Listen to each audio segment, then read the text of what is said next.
Welcome to the Twisted States podcast, where each week we take a look state by state at some of America's most nefarious killers, elusive cryptids, and bizarre mysteries. This is week 2. We are going to be talking about my home state, Nevada. So, buckle up. Here we go. Alright, so Nevada is the most mountainous state in the United States. It also has the driest climate. There have been settlers here for well over 12,000 plus years. The Comstock silver lode was discovered here in 1859, and Nevada is the supplier of 3/4 of all U.S. gold. Nevada became part of the United States in 1864 as the 36th state, and gambling was legalized here in 1931. So when looking for something to talk about in Nevada, there's a lot. A lot has gone on in this state. There's a lot of really crazy history in this desert, and there's a lot. But the one thing that stood out to me was this story about Queho. The poor man, you'll see. So let's get into it. So Queho, he was... This poor man, he just had a rough go from the beginning. And his mom was a Cocopa woman. She passed away shortly after he was born. She drowned in the Colorado River. His father was unknown. He did have several siblings, or like half-siblings or whatever, but he was born in the 1880s on Cottonwood Island. Queho kind of stood out because he was very tall compared to the rest of his family members and other tribe members. He had an extra row of teeth. And he also had a club foot. He was raised on the Las Vegas Paiute Reservation. He used to work a lot of odd jobs in the El Dorado mines. He would also gather driftwood along the Colorado River and sell it to miners to use for cabins and shoring up the inside of the mines or whatever. Unsavory things going on with his siblings. He actually had a brother, Avote, who, when Queho was 17, he actually basically hunted down his brother with another man by the name of Jim White because Avote went on a rampage and murdered several white settlers in the area. They tracked him down. They killed him on Cottonwood Island once again. That was the reason why he actually went after his brother like that, was because it was causing this great amount of tension between the natives and the white people that were in the area at the time, because this native had killed a bunch of white people, obviously. And they were just like, you know what? It's like this. Either you do something about him or we're going to do something about all of you. And things were very tense at that time. It was not a good situation. But now that Queho took care of his brother, took him out, he was given like this heightened social status. He was a hero. He saved the day. He took care of this horrible, awful monster, slayed the demon, took out his brother, which really, he was 17 when he killed his brother. That's terrible. But it didn't stop there as far as his brothers go. It was just kind of apparently just a thing that they did. They were just a bunch of murderous, crazy people, I guess. I don't know. But his brother Steve Tecope, on the 27th of July in 1931, fatally shot a Japanese man near Searchlight and was sentenced to life in prison. But that's 2 of his brothers that, either went to prison or were taken out for being murderers. In 1910, Queho left his home along the banks of the Colorado to explore the budding town of Las Vegas. He... Shortly after arriving in Vegas, became embroiled in a feud over the killing of a medicine man, and he was also believed to have killed a Paiute man named Bismarck. Although there's no record of either murder, Queho basically was just like not getting along well with people in Vegas, so he dipped before the end of 1910. There was an article written in the Las Vegas Age on the 14th of January 1911 that stated, quote, Queho was born in El Dorado Canyon and lived there as an inoffensive red man until he spent a few months in contact with civilization and bad whiskey last year. So, yeah, wow. Queho ended up taking up employment with J.M. Woodworth, who set him to work cleaning trees on Timber Mountain in the McCullough Mountain Range near Searchlight, Nevada. That didn't work out so well, though, and it came to an end with Queho fatally bashing his boss's head in with a length of cedar. Shortly after that, at the Gold Bug Mine, an elderly night watchman was found shot in the head with his food and his badge missing. From the distinct footprints at the scene of the crime, there was no doubt it had been the doing of Queho. The word went out that a madman was on the loose, and the hunt began. Posses were assembled, trackers were hired. Everybody had in their mind that they were just chasing down this like ignorant savage. You know, I mean, the perception was so poor. These people were just so ignorant, and it's unnerving. But they thought they were just gonna go. You know, he was just gonna be shambling along, and they were just gonna grab him and be done. And he knew this area well, and even though he had his birth defects and his issues and whatever, he wasn't stupid. He knew his way around the desert. He grew up here. He knew this layout area like the back of his hand. So they looked for him, and they did not find him. They hired trackers. They had all these people. They went out of their way. And even though it's not a very big area that he was like roaming around in, like he totally ditched everybody. They were unable to find him. According to newspapers, Queho got in the killing mood again, as they said, in 1913. A 100-year-old blind native by the name of Canyon Charlie was found dead with a pickaxe wound to the head. The old man's food supply was gone, and most people don't believe this murder was the doing of Queho, because him and Canyon Charlie were actually really good friends. But, you know, there's no real way of knowing. And back then it seems like it was guilty till proven innocent. Not like it's not kind of like that now. But anyway, I'm not going to go down that road. Just get through this. A body of a native woman was discovered. She had been gathering firewood when she was shot, but she wasn't robbed. Queho also took the blame for her. And then there were 2 miners on the Arizona side of the river that had also been murdered. They were found shot in the back. All of their provisions and supplies were taken. Of course, Queho, right? Next, he was accused of killing James Patterson. And the funny thing about James Patterson is he turned up a few days later, completely unhurt. But in the process of looking for Patterson, they found the body of another man that had been murdered. By this time, Queho fever was running high. Like, people were just out for blood. Like, they were like, we have to get this guy. Where is he? This is ridiculous. You know, we can't just have somebody just stalking around out there in the desert and taking everybody, just taking everybody out. So bounties were issued and posses were organized. Between 1915 and 1919, Queho got wise and, like, ducked out. He successfully evaded law enforcement. During this time, like, this was when the legend was really created. The legend of Queho, like, this is when it reached that top level of, he was the boogeyman. January of 1919, 2 prospectors by the names of Hancock and Taylor departed their camp on the Muddy River, leaving behind their third man, Brown, who was unable to travel with them because of an illness. So several days later, neighbors checked in on their camp to find Brown alone and hysterical with fear.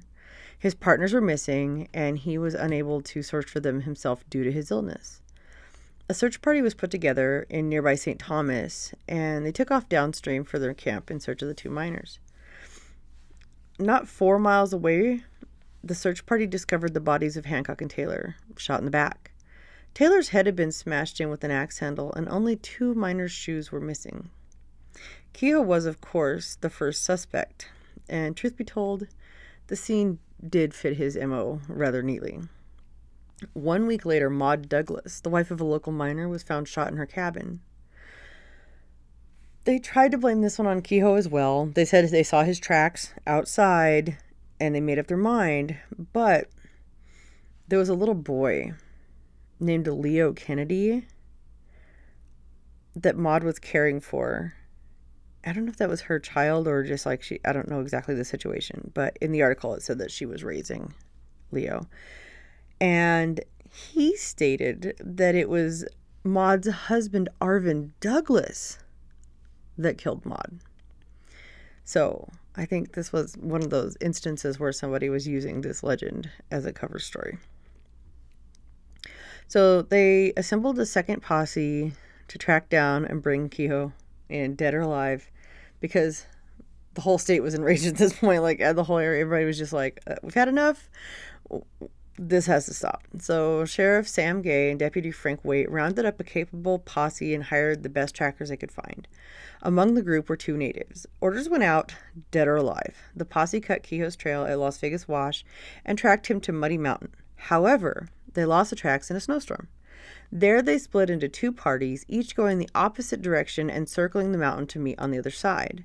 The idea was to ensnare Queho in a flanking maneuver, but this didn't pan out as they expected. The party found the remains of 2 freshly killed bighorn sheep, but not Queho. They eventually cut his tracks again and followed them back to Las Vegas Wash. Queho had doubled back on them. The search went on for days, and the posse couldn't seem to catch up with Queho. However, this soon became clear as to why. One morning, Deputy Waite awoke to find the 2 natives of their party had built a huge bonfire in an obvious attempt to signal Queho of their position. So Waite was like, all right, you guys are done. Get out here. So he dismissed them. But by this time, the posse, their spirits were broken. They were whittled down to like 3 men. Each one of them was demoralized and worn out. It was then that Waite caught influenza and had to return back to Las Vegas. And with this, the posse officially disbanded. Although Queho remained a very wanted man, the active search for him had actually ceased at this point. Clark County Sheriff Joe Keat had first been sent to southern Nevada in search of Queho while serving as a state police officer in the early 1930s. Although he never caught up with his elusive prey, he believed himself to come rather close one night when a bullet whizzed past his ear, barely missing his head. This would be the last official hunt for Queho, and it seems at this point that authorities were content to just let him be, as long as no one else turned up dead. Queho had help, though, a network of friends and fellow tribal members who offered him assistance at several points in his life, never turning him in. One of them was a man named Merle Emery, the legendary Colorado River boatman. Merle operated a ferry at Nelson's Landing in El Dorado Canyon for many years and not only admitted to seeing Queho often during this time, but offered him help when needed. Perhaps Merle didn't believe that half of those murders were placed at the foot of the culpable party, as he had no fear of Queho himself. He was once quoted saying, "Why don't you let that poor Indian rest?" In 1919, Queho dropped off the radar, successfully evading authorities for his entire life. They actually ran across his cave in 1940. It was Charlie Kenyon and brothers Art and Ed Schroeder who found Queho's cave while prospecting in Black Canyon, about 10 miles below Hoover Dam. They had been working the canyon for minerals when they spotted a stone wall of sorts and traversed the cliffs of the canyon wall to investigate it. Here they discovered, behind the wall, a perfectly fortified cave. It was 2,000 feet above the river and commanded a view of the entire canyon. In front of the cave was a tripwire rigged to an alarm bell. On the other side of the cave, they discovered Queho's mummified remains. One of his legs had been wrapped with a bandage at just about the height snake bites are common. And although natural causes would later be the official cause of death, it's commonly thought that this is how he died. Along with his remains, they discovered a .30-30 Winchester rifle, a repeating shotgun, high-quality bow and arrow set with steel-tipped arrows, blasting caps, dynamite, and plywood, obviously stolen from the Hoover Dam construction site. The badge of the old watchman Queho had killed at the Goldbug mine in 1910 was also located there, along with several pairs of eyeglasses and many pairs of shoes. There were also pots and cooking implements. A dispute then broke out as to who owned the remains. Sheriff Gene Ward put the remains and artifacts discovered at the county courthouse. Supposedly this was done for identification purposes. The remains were then turned over to the Palm Funeral Home, where they were placed in a glass case and put on further display for 3 years. Waite located a man named Archie Kay of Moapa who claimed to be Queho's next of kin, and for $25 gave Waite a bill of sale for the remains and artifacts. Waite took this bill of sale to the Boulder City Justice of the Peace, and there Waite demanded that the remains be released from county custody. The court, horrified, just was like, no. And they refused. They were like, we're not going to become part of this spectacle. We're not honoring that bill of sale. You people are crazy. But the following year, a new magistrate was elected, and the remains came into possession of the Las Vegas Elks Lodge. The Las Vegas Elks Lodge made no secret of ownership of the body and used it in their display in the annual Las Vegas Eldorado Days Parade, which is the thing that still goes on, the parade, not the body part. This involved loading the remains in the back of a convertible and driving the remains around in the parade procession before they were finally deposited into a replica of the death cave they were discovered in. In this replica cave, the Elks Lodge kept many of the actual artifacts discovered along with the body. After many years of this, the remains and artifacts were stolen and later found in Bonanza Wash. The artifacts were never recovered, and it was widely suggested that the theft was a hoax perpetrated by the Elks Lodge itself to dispose of the decomposing body while avoiding the cost of a proper burial. At this point, Ronald Wiley, a former district attorney of Clark County, disgusted by the whole spectacle, purchased the remains, now literally a bag of bones, for like $100 and gave them a proper burial at his Cathedral Canyon. Here in this canyon, there's a monument bearing Queho's name and the simple yet elegant words, "He lived alone." It is rumored that the monument at Cathedral Canyon is not the true burial place for Queho, but that he's buried nearby on the ranch. The location is supposedly marked, but actually quite difficult to find. All right, folks, so there you have it. That is the story of Queho, a Southern Nevada legend, for sure, in every sense of the word. Yeah, sadly, Cathedral Canyon fell into disrepair shortly after the owner passed away in '94. His family didn't have the funds or means to keep up with the place. They hired a groundskeeper, but that wasn't enough. Having somebody watch the place wasn't enough to keep vandals from completely wrecking absolutely everything out there and just destroying the whole area. And it was a beautiful sanctuary, very peaceful and very nice. And yeah, it's just a shame. It's really a shame that happened the way it did. And then they tried to, the family tried to sell the land to Pahrump, the Chamber of Commerce, but they were unable to come up with the money that they were asking for it. So I don't know exactly what the situation is with that land now, but I'll have to do some more digging and find out. But it really, really sucks that it ended up destroyed the way that it did. But, that's how it goes. All right, well, thank you for listening, and this is the end of week 2 of Twisted States. I know I'm a couple days late uploading this episode, but, I'm just trying to get into the rhythm of things, and it's not always easy, but we'll do it. I'm going to keep trying, if nothing else. So I will see you next week, hopefully on time, and I hope you enjoyed this episode, and please go check me out on twistedstates.com. There's also a YouTube channel and a few other things. I'm just getting started. I'm just ramping things up, so it's slow going. I'm a one-woman show, so it takes me a little while to get everything squared away and done with my schedule and other things that I've got going on right now.